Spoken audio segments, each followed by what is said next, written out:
রোববার থেকে শুরু হচ্ছে টি-20 বিশ্বকাপের নবম আসর।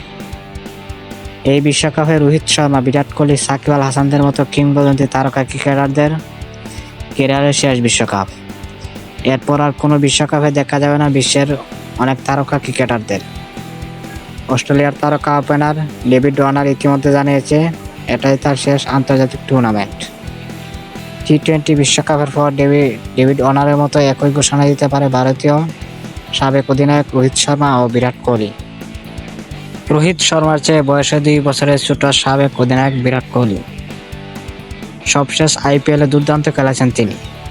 2026 সালে টি-20 বিশ্বকাপে কোহলির বয়স হবে 37 বছর।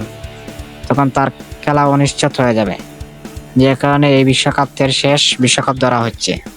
একইভাবে এটাই শেষ বিশ্বকাপ হতে পারে নিউজিল্যান্ডের তারকা পেসার কেন বোল্ট, অধিনায়ক কেন উইলিয়ামসন এবং বাংলাদেশের দলের সাবেক অধিনায়ক মাহমুদুল্লাহ রিয়াদ। এটাই শেষ বিশ্বকাপ হতে পারে ওয়েস্ট ইন্ডিজের তারকা